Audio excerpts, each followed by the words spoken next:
Kerala Blasters അടുത്ത പോരാട്ടത്തിനായി വ്യാഴാഴ്ച ഇറങ്ങുകയാണ്. ചെന്നൈയിൻ FC ആണ് എതിരാളികൾ. എവേ പോരാട്ടമാണ്. പക്ഷേ ആർക്കും വലിയ ആവേശമൊന്നുമില്ല. നമ്മൾ ഇതൊക്കെ പറയുമ്പോൾ തന്നെ ആളുകൾ ചിന്തിക്കുന്നുണ്ടാവും, എന്താ ഇതൊക്കെ ഇപ്പം എന്താ, എന്തിനാണ് ഇതിനൊക്കെ സംബന്ധിച്ചുള്ള പ്രിവ്യൂ വീഡിയോ ഒക്കെ ചെയ്യുന്നതെന്നുള്ളൊരു സിറ്റുവേഷനിലേക്കാണ് ഇപ്പം പോയിക്കൊണ്ടിരിക്കുന്നത്.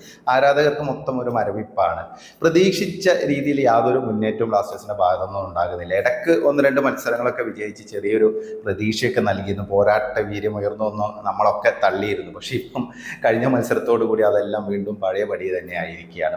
വളരെ ദയനീയമായുള്ള പ്രകടനമായിരുന്നു ഈസ്റ്റ് ബംഗാളിനെതിരെ. ഈസ്റ്റ് ബംഗാൾ പോലെ തുടർച്ചയായിട്ട് തോറ്റു നിൽക്കുന്ന ഒരു ടീമിനോട് പോലും വിജയിക്കാൻ അല്ലെങ്കിൽ നല്ലൊരു പോരാട്ട വീര്യം കാഴ്ചവെക്കാൻ ബ്ലാസ്റ്റേഴ്സിന് സാധിക്കുന്നില്ല. അപ്പം ഇനിയുള്ള 6 മത്സരങ്ങളിലും അത്ഭുതങ്ങളൊന്നും സംഭവിക്കുമെന്ന് ആരും പ്രതീക്ഷിക്കുന്നില്ല. ഇപ്പോൾ 1-2 മത്സരങ്ങൾ ചിലപ്പോൾ ജയിച്ചു കഴിഞ്ഞാൽ ഓക്കെ, ഒരു പ്രതീക്ഷ വരും. പക്ഷേ വീണ്ടും പഴയ അവസ്ഥയിലേക്ക് തന്നെ ബ്ലാസ്റ്റേഴ്സ് പോകും. സ്ഥിരത എന്ന് പറയുന്ന ഒരു സംഭവം ബ്ലാസ്റ്റേഴ്സിന് ഇല്ല. പിന്നെ പ്രശ്നങ്ങളൊക്കെ അതുപോലെ നിൽക്കുകയാണ്. മാനേജ്മെന്റിന് പോലും ഇനി വലിയ പ്രതീക്ഷയൊന്നുമില്ല ഈ ഒരു സീസണിൽ. അവർ തന്നെ ഇപ്പോൾ സൂപ്പർ കപ്പിൽ ഒരുങ്ങാനുള്ള ശ്രമങ്ങളൊക്കെയാണ് നടത്തിക്കൊണ്ടിരിക്കുന്നത്. അവർ ഈ ഒരു ട്രാൻസ്ഫർ വിൻഡോയിലാണെങ്കിൽ 8 താരങ്ങളെ പുറത്തേക്ക് കളഞ്ഞു. ആകെ സൈൻ ചെയ്തിരിക്കുന്ന 2 താരങ്ങളാണ്. മൊത്തം ശോകമാണ്. അപ്പോൾ അതുകൊണ്ട് തന്നെ ഈ ചെന്നൈയിനെതിരെയുള്ള മത്സരത്തിന് ഒരു ഹൈപ്പില്ല. ചെന്നൈയിനാണെങ്കിൽ നമ്മളെക്കാൾ അധോഗതിയിലാണ് നിൽക്കുന്നത്. അവരിപ്പം 18 മത്സരങ്ങളിൽ നിന്ന് 18 പോയിന്റുമായി 10ാം സ്ഥാനത്ത് നിൽക്കുന്നു. നമ്മളാണെങ്കിൽ 18 മത്സരങ്ങളിൽ നിന്ന് 21 പോയിന്റുമായി 8ാം സ്ഥാനത്ത് നിൽക്കുന്നു. ഈ മത്സരം വിജയിക്കാൻ സാധിച്ചു കഴിഞ്ഞാൽ ഒരു ആശ്വാസം ബ്ലാസ്റ്റേഴ്സിനെ സംബന്ധിച്ച് എനിക്ക് തോന്നുന്നു. ഇനിയിപ്പോൾ ഈ സീസണിൽ നല്ലൊരു ഫിനിഷ് അത്രയേ ഉള്ളൂ നമുക്ക് പ്രതീക്ഷിക്കാൻ പറ്റില്ല. അല്ലെങ്കിൽ വലിയ അത്ഭുതങ്ങളൊക്കെ നടക്കണം. ഇനിയുള്ള 6 മത്സരങ്ങളിൽ ചെന്നൈയിനും ഹൈദരാബാദും, ഈ 2 ടീമുകൾക്കെതിരെ ബ്ലാസ്റ്റേഴ്സിന് അല്പം പ്രതീക്ഷയുള്ളൂ. കാരണം നമ്മളെക്കാൾ പോയിന്റ് ടേബിളിൽ താഴെ നിൽക്കുന്ന ടീമുകളാണ്.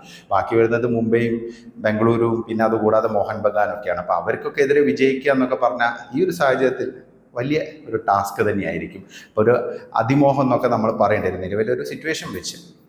അപ്പോൾ അതുകൊണ്ട് തന്നെ ആ ഒരു അത്ഭുതമൊന്നും ആരും പ്രതീക്ഷിക്കുന്നില്ല. പിന്നെ ചെന്നൈയിനെതിരെയുള്ള മത്സരം എന്ന് പറഞ്ഞപ്പോൾ നമുക്ക് ആദ്യ ലെഗിൽ ബ്ലാസ്റ്റേഴ്സിന്റെ പോരാട്ടം മികച്ച പോരാട്ടമായിരുന്നു. 3-0 ബ്ലാസ്റ്റേഴ്സ് ചെന്നൈയിനെ തോൽപ്പിച്ച് കൊച്ചിയിൽ. ഈ ഒരു സീസണിലെ ഏറ്റവും മികച്ച രീതിയിൽ ആധികാരികമായി ബ്ലാസ്റ്റേഴ്സ് കളിച്ച ഒരു പോരാട്ടം തന്നെയായിരുന്നു ചെന്നൈയിനെതിരെ. നോഹ അന്ന് തകർത്ത് കളിക്കുകയായിരുന്നു. പക്ഷെ അതിൽ നിന്ന് ഒരുപാട് മാറിക്കഴിഞ്ഞു. ചെന്നൈയിനാണെങ്കിൽ അതിനുശേഷം കളിച്ച 9 മത്സരങ്ങൾ ആകെ ജയിച്ചത് 1. ബ്ലാസ്റ്റേഴ്സ് ആണെങ്കിൽ ഒരുപാട് മത്സരങ്ങളിൽ പരാജയപ്പെട്ടു. അതുകൂടാതെ തന്നെ മിക്കേൽ സ്റ്റാറെ പുറത്തേക്ക് പോയി. പിന്നീട് താൽക്കാലിക പരിശീലകൻ പുരുഷോത്തമന്റെയും പിന്നെ ഷോർസിന്റെയും കീഴിലാണ് ഇപ്പോൾ ബ്ലാസ്റ്റേഴ്സ് കളിച്ചുകൊണ്ടിരിക്കുന്നത്. പക്ഷെ ഇതിൽ ഒരു പ്രധാനപ്പെട്ട ഒരു ഫാക്ടർ എന്ന് പറഞ്ഞാൽ നോഹ സദോയെ കേന്ദ്രീകരിച്ചുള്ള ബ്ലാസ്റ്റേഴ്സിന്റെ ആ ഒരു അറ്റാക്കിംഗ് സ്റ്റൈൽ, അതിന്റെ എക്സ്പയറി ഡേറ്റ് കഴിഞ്ഞു എന്നുള്ളതാണ് അവസ്ഥ. അതിപ്പോൾ എല്ലാവർക്കും അറിയാം. ഏത് കൊച്ചു കുട്ടികൾക്ക് പോലും അറിയാം എങ്ങനെ ഇതിനെ പ്രതിരോധിക്കണം എന്നുള്ളത്. അപ്പം അത് മനസ്സിലാക്കിയിട്ടും, അതായത് മിക്കേൽ സ്റ്റാർ ഉള്ളപ്പോൾ എല്ലാവരും പന്ത് നോഹയ്ക്ക് നൽകുന്ന ലെഫ്റ്റ് വിങ്ങിൽ കൂടിയുള്ള അറ്റാക്കുകൾ, അതായിരുന്നു ശൈലി. അതിനുശേഷം ഒരു മാറ്റം നമ്മൾ പ്രതീക്ഷിച്ചു. പുരുഷോത്തമനും ഷോർസും എന്തെങ്കിലുമൊക്കെ ഒരു ചേഞ്ച് കൊണ്ടുവരും. പക്ഷെ അവരും ഇതേ ഒരു സ്റ്റാറ്റിക്സ് തന്നെയാണ് മുന്നോട്ട് കൊണ്ടുപോയിക്കൊണ്ടിരിക്കുന്നത്. അപ്പോൾ കഴിഞ്ഞ മത്സരത്തിലൊക്കെ ഈസ്റ്റ് ബംഗാളിനെതിരെയൊക്കെ നമ്മുടെ പഴയ താരമായ ജിക്സൺ സിംഗ് മനോഹരമായിട്ട് നോഹയെ പൂട്ടി. അദ്ദേഹം ഇങ്ങനെ കടന്ന് ഡ്രിബിൾ ചെയ്ത് വരുന്നപ്പോഴത്തേക്ക് ചക്രവ്യൂഹം കടക്കാൻ പറ്റാത്തൊരു അവസ്ഥയിലേക്കാണ് പോയിക്കൊണ്ടിരിക്കുന്നത്. പിന്നെ നോഹയുടെ ഭാഗത്ത് നിന്നൊരു സെൽഫിഷ് പ്ലേ ആണ് കാണാൻ സാധിക്കുന്നത്. പലപ്പോഴും നല്ല ക്രോസുകൾ വരുന്നില്ല. ലൂണയ്ക്കും അല്ലെങ്കിൽ ഹിമിനസിനൊന്നും ബോൾ സപ്ലൈ ചെയ്യുന്നില്ല. ഹിമിനസ് കഴിഞ്ഞ മത്സരത്തിൽ അദ്ദേഹത്തിൻ്റെ ബോഡി ലാംഗ്വേജ് കണ്ടാൽ തന്നെ അറിയാം, അദ്ദേഹം ഒരു ഒറ്റപ്പെട്ട അവസ്ഥയിലായിരുന്നു. നോഹ എപ്പോഴും ഒരു സെൽഫ് പ്ലേ ആണ് ശ്രമിച്ചുകൊണ്ടിരിക്കുന്നത്. കാരണം അദ്ദേഹം സ്വന്തം ഗോൾ അടിക്കാനും ഷോട്ടുകൾ ഉതിർക്കാനൊക്കെയാണ് ശ്രമിച്ചുകൊണ്ടിരിക്കുന്നത്. അപ്പം എനിക്ക് തോന്നുന്നു ഈ ഒരു മത്സരത്തിൽ നോഹയെ ഒന്ന് മാറ്റി അമാവിയെ സ്റ്റാർട്ടിംഗ് 11 കൊണ്ടുവന്ന ബ്ലാസ്റ്റേഴ്സിന് വലിയൊരു ഗുണം ചെയ്യും തോന്നുന്നു. അങ്ങനെയാണെങ്കിൽ 4 വിദേശ താരങ്ങളെയാണ് നമുക്ക് കളിപ്പിക്കാൻ പറ്റുക. അപ്പോൾ ആ ഒരു സാഹചര്യത്തിൽ അമാവിയ എന്നുള്ള ഇന്ത്യൻ പ്ലെയർ, അദ്ദേഹം ഒരു സ്റ്റാർട്ടിംഗ് ഒക്കെ അർഹിക്കുന്നുണ്ട്. അപ്പോൾ അദ്ദേഹം ലെഫ്റ്റ് വിങ്ങിൽ കളിക്കുകയാണെങ്കിൽ ലഗാറ്ററിനെ നമുക്ക് സ്റ്റാർട്ടിംഗ് 11 തന്നെ DM ആയിട്ട് കൊണ്ടുവരാൻ പറ്റും. അപ്പോൾ എന്തായാലും മിലോസിനെ മാറ്റി ലഗാറ്ററെ സെൻട്രൽ ബാക്കായിട്ട് പരീക്ഷിക്കാനുള്ള സാധ്യത കുറവാണ്. അപ്പോൾ ലഗാറ്ററെ DM ആയിട്ട് കൊണ്ടുവരികയാണെങ്കിൽ കുറച്ചും കൂടെ ഒരു കവറപ്പ് ഡിഫൻസിന് കിട്ടുമെന്നാണ് പ്രതീക്ഷിക്കുന്നത്.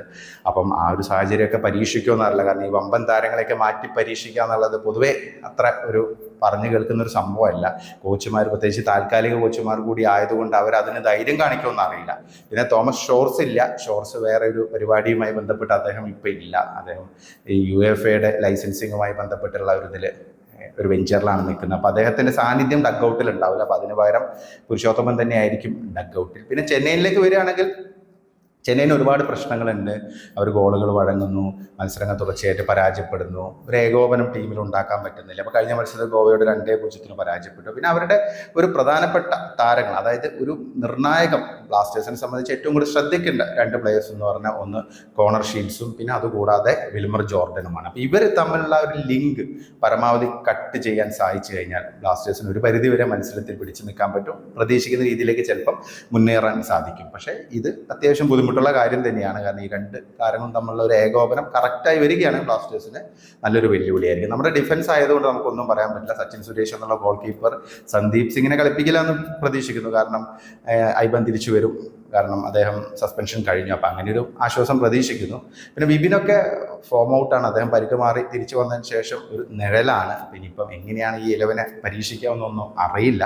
നമുക്ക് നോക്കാം. ഇനിയിപ്പോൾ കൂടുതൽ ഇതിലെ വിലയിരുത്തലിലേക്കൊന്നും പോയിട്ട് കാര്യമില്ല. മത്സരം കാണുക, അതിനുശേഷം നമുക്ക് വീണ്ടും ഒരു വീഡിയോ ആയിട്ട് വരാം.